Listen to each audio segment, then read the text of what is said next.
playing the Gavitt Cup. I definitely had a friendship with Dave Gavitt, held him in incredible high regard, especially as a young coach, the way he always treated me and his son. Dan has been a friend of mine for a long time, who now does a great job with the NCAA. But when you look at what Dave Gavitt did over a period of time in basketball, really, if there was a Mount Rushmore for people that have increased the rise and the value of the college basketball game, he would be on it. It's debatable who else would be on it, but there should be no debate that he would be on it. And because he had so much foresight, so much vision, did so many things. Obviously, it's so much of it is in history now with what he did with the Big East, what he did in the game. But the vision that he had is being lived out constantly. And when you look at the business of college basketball and just how much of a valuable commodity it is all the way across the board, and what kind of a worldwide thing it is, he had a lot to do with that. So it's an honor to play in this with something that's got his name in it. And as far as Creighton, I mean, there is no doubt that we're playing a extremely fast, very energetic, they're a very, very tough opponent. It's going to take all of us going all out to have a shot to squeak out a win. They move without the ball, they move with the ball, they play with tremendous purpose. Their spacing is as good as I've seen, and it's really, if we weren't playing them, we'd be using them as a template for what spacing looks like. And obviously we're showing some of that when we watch film of preparing for them. But their commitment to the corners, their commitment to getting the ball thrown ahead, tremendous. I mean, they look at mid-season form with that. They're physical, they've got great presence at the rim, they play very well together. Greg McDermott's an outstanding coach, he's been for a long time. And they get a lot of attention for the offense like we're talking about, but they also play outstanding defense, whether they're in their 1-2-2 press, back to a zone, whether they're in their man-to-man. Again, they're physical, they're aggressive, and it is going to be a tremendous challenge for us tomorrow night. So they do a lot offensively with the three. They shoot almost 48%, I think, of their shots, give or take.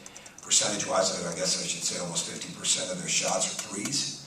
Right now, they're shooting at a pretty good rate.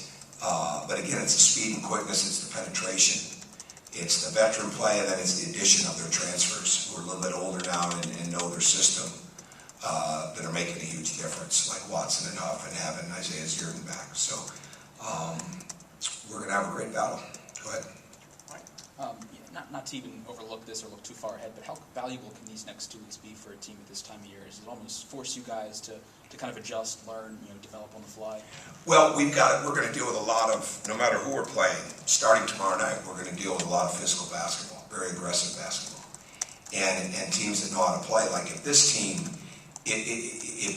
is the team I'm watching on film that's predicted in their conference in the Big East, well, the Big East is going to be the best conference in the country by far, because they're way better than that. I mean, to me, and again, we could probably end up saying the same thing with who our opponents are next week. So, to me, it's a real balancing act now of making sure that we're getting better every day, making sure that we're staying committed to what we have to be good at, but at the same time preparing for games. But right now, this is a very hard preparation, because frankly, they're better at what we want to be really good at than we are right now. And we've got to be better at it tomorrow night, and eventually be better at it consistently.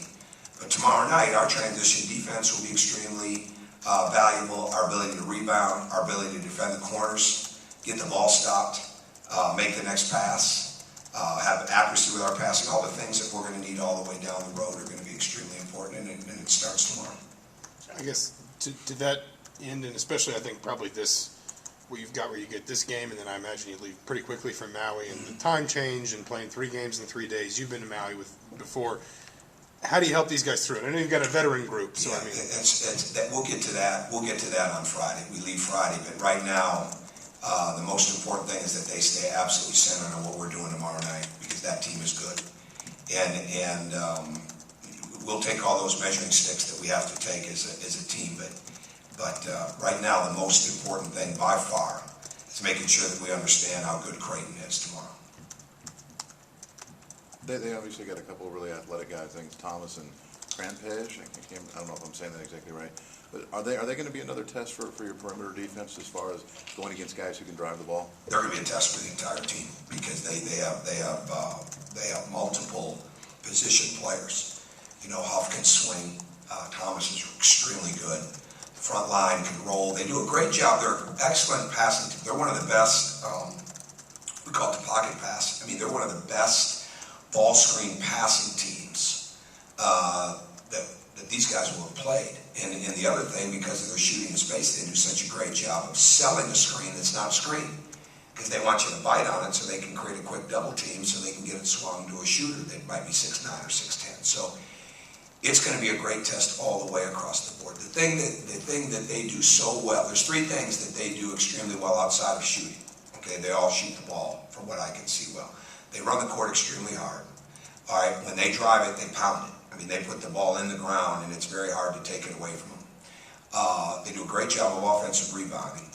And the way Watson passes the ball, I think he's at 12 assists, 4 turnovers right now in 2 games, and he was one of the nation's leaders when he was at BU. So he's outstanding. But at the same time, because of the way they move the ball, everybody has got a hard job tomorrow night because you've got to be alert and aware. And you cannot watch the ball or somebody's going to be cutting behind you or standing wide open for a 3 in the corner, which we don't want that to happen. You talked a little bit about it, but I know when people talk about defensive improvement with this team, they're looking at field goal percentages and points per possession, things like that, and I imagine some of you are too, but how important is rebounding to that? Well, extremely important because it's not just to block out. We've got to go get the ball. And we've got to be a team around rebounding team, but we've got to be really good rebounding from the guard position. I mean, there's just no way around it. We've got, especially defensively. And I mean, it showed the other night with Yogi getting 4 offensive rebounds and the capability for the guards with the way the ball is moving. It's a matter of where you're at on the court right now, and we're learning that. And tomorrow, if there's any doubt, we've got to be back, right? We can't go to the board and go halfway, and then all of a sudden they're down the court and they've got a 3-on-2 or a 3-on-1 going down on the other end. But defensive blockouts, defensive ball pursuit, the ability to block out with those guys out of the corners. It's one thing to run to the corner. They don't run to the corner and stand. That shot goes up, they fly to the glass. And in the case of a couple of them, we'll get run over if we just stand there. So our guys, we're going to have an extreme physical test. And one of the great plays you show your quickness, your toughness, and your physicality is in the blockout game. And we need everybody to be involved in that. I guess, how would you? Sorry, just one follow-up. I apologize. Just this maybe is probably oversimplifying it a little bit, but as much as you had to ask guys to be even tougher to sort of rebound out of their position a little bit last year, now you've got Juwan, Thomas, Max.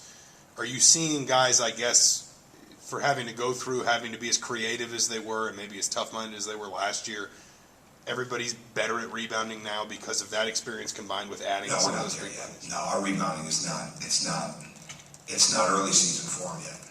It's not. And I know we've had some good rebound games, but it's not. Forget mid-season form. It's not even at early season form. We've got to be absolutely committed to getting to the glass.